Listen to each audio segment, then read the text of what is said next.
అదే RTV app వార్తల్ని క్షణాల్లో చదివే అవకాశం ఉంటుంది. ఒక న్యూస్ పేపర్, ఒక టెలివిజన్ ఛానల్ మీ చేతుల్లో ఎప్పుడు ఉంటాయి. చట్టాలే పోయి మనకి హక్కులే లేని పరిస్థితి వస్తూ ఉంటే మనం ఇక్కడే కూర్చుంటే ఎట్లా అని చెప్పేసి మరి ఈ సమ్మెకి పిలిపించడం జరిగింది. అన్ని సంఘాలను కలిసి భారతదేశంలో ఎన్ని కార్మిక సంఘాలు ఉన్నాయో అన్ని కార్మిక సంఘాలు, అసోసియేషన్లు, ఫెడరేషన్ అందరు కలిపి ఈ సమ్మె చేస్తున్నారు. ఒక్క బిఎంఎస్ వినా.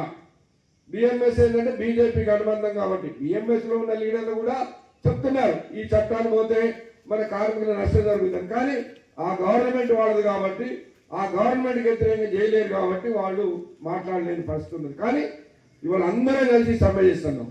మరి మీరు అనొచ్చు ఒక్కరోజు సమ్మెతో అయిపోద్దా, రేపు ప్రధానమంత్రి ఈ చట్టాలను రద్దు చేసిన చట్టాలని మరి వెనక ఇచ్చేస్తాడా, 4 కోట్లు రద్దు చేసుకుంటాడా అనొచ్చు. కానీ ఒక్కరోజు దేశవ్యాప్తంగా రేపు జరిగే సమ్మెకి ఒక్క కార్మికులమే కాదు, మనకు అండగా రైతు సంఘాలు కూడా నిలబడుతున్నాయి. రైతులు కూడా ఉంటారు. అందరం కలిసి దేశవ్యాప్తంగా ఒక్కరోజు ఉద్యమం చేస్తే నరేంద్ర మోడీ రేపు నా గవర్నమెంట్ పునాదులు కదులుతాయి. రేపు వచ్చే ఎన్నికలలో సరే ఇప్పుడు నీకు బలం ఉండొచ్చు, అతను మొన్ననే చావు తప్పి కన్నులొట్టబోయింది. ఆయనకేం మెజార్టీ రాలా.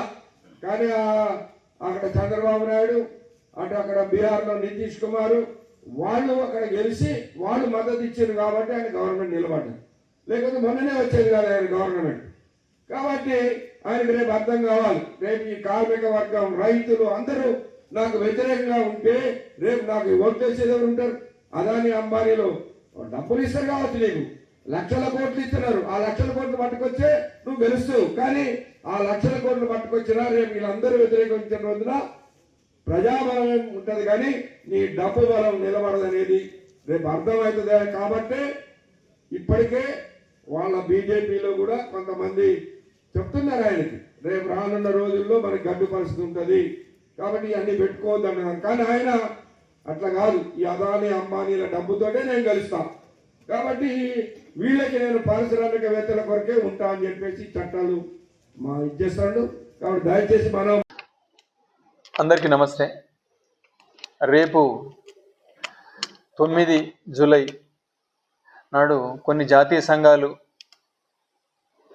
సమ్మెకు పిలుపునివ్వడం జరిగింది.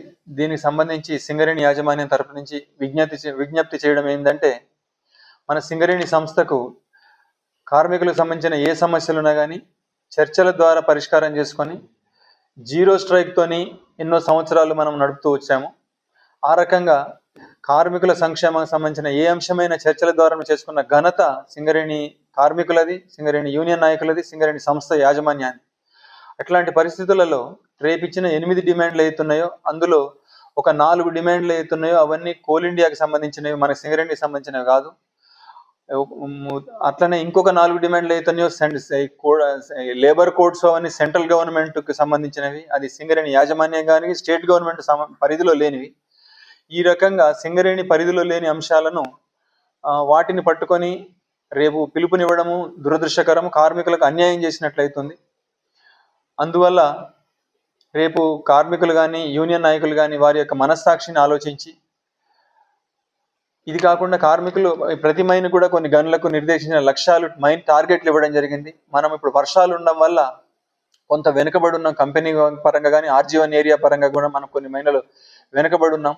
వీటన్నిటి కారణాల దృష్ట్యా చూసుకొని మన కంపెనీని కాపాడడం కోసము రేపు అందరూ విధులకు ఆధార్ కావాల్సిందిగా రిక్వెస్ట్ చేస్తున్నాం. ఇది కాకుండా మనము ఒక రోజున కంపెనీ కనుక మనం స్ట్రైక్ చేసినట్టయితే సుమారుగా కంపెనీకి 76 కోట్ల రూపాయల నష్టం జరుగుతుంది. కార్మికులేమో 13 కోట్ల రూపాయలు వేతనాల పూర్వకంగా నష్టం పోతారు అన్యాయంగా మనకు సంబంధించలేని కారణాలకు. ఇది కాకుండా ఒకరోజు 2 లక్షల టన్నుల యొక్క మనము ఉత్పత్తి నష్టం వాటిల్లి మనం ఈ సంవత్సరం సాధించిన లక్ష్యాలను సాధించుకోవడంలో దీని మీద ప్రభావం పడే అవకాశం ఉంది. అందువల్ల కార్మికులు, యూనియన్ నాయకులు మన యొక్క మనస్సాక్షిని ఉపయోగించుకొని మన కంపెనీకి సంబంధించలేని ఈ యొక్క అంశాలకు సంబంధించిన ఈ స్ట్రైకుకి దూరంగా ఉండి విధులకు హాజరై మన యొక్క మైన్ టార్గెట్లను సాధించి కంపెనీని కాపాడుకోవడంలో కృషి చేయాల్సిందిగా మీ అందరినీ పేరున రిక్వెస్ట్ చేస్తున్నాను. కేంద్ర ప్రభుత్వం కోల్ ఇండియా అనుసరిస్తున్నటువంటి విధానాలని నిరసిస్తూ ఈ నెల 9న దేశవ్యాప్తంగా కార్మిక సంఘాలు పిలుపునిచ్చాయి. దీనిలో భాగంగా 8 ప్రధానమైనటువంటి డిమాండ్లకు సంబంధించి ఒకవైపు ఖచ్చితంగా సమ్మెలో పాల్గొనాలని చెప్పేసి మీటింగ్లు పెట్టి కార్మిక సంఘ నేతలు కార్మికులకి ఉద్బోధించడం జరిగింది, వాళ్ళకి సూచించడం జరిగింది. అదే సమయంలో పెద్దపల్లి జిల్లా రామగుండం పరిధిలో ఉన్నటువంటి general manager Singareni general manager కార్మికులకు విజ్ఞప్తి చేస్తున్నారు. ఒక్కరోజు సమ్మె చేస్తే 76 కోట్ల రూపాయల నష్టం వచ్చేటువంటి అవకాశం ఉంది. మీరు చేస్తున్నటువంటి 8 డిమాండ్లలో 4 కోల్ ఇండియాకి సంబంధించింది, సింగరేణికి సంబంధించినవి కావు. మిగతా డిమాండ్లు కేంద్ర ప్రభుత్వం యొక్క పరిధిలో ఉన్నాయి, కార్మిక సంఘాలకు సంబంధించిన చట్టాలన్నీ కూడా. దీనివల్ల ఆ సంఘ నేతలు సూచించిన విధంగా మీరు ఎట్టి పరిస్థితుల్లో సమ్మెలో పాల్గొనొద్దు, అసలే వర్షాలు కురుస్తున్నాయి, వర్షాలు కురుస్తున్నటువంటి నేపథ్యంలో మన టార్గెట్ను రీచ్ కావడంలో విఫలమవుతున్నాం, కాబట్టి ఖచ్చితంగా అన్ని సంఘాలకు సంబంధించినటువంటి నేతలు పాల్గొనాల్సిందే అని సూచిస్తున్నారు. 76 కోట్ల రూపాయల నష్టం వాటిల్లేటువంటి ప్రమాదం ఉంది. మీరు సమ్మె చేయడం వల్ల మీకు ఆశించే ప్రయోజనము 13 కోట్ల రూపాయలు మాత్రమే.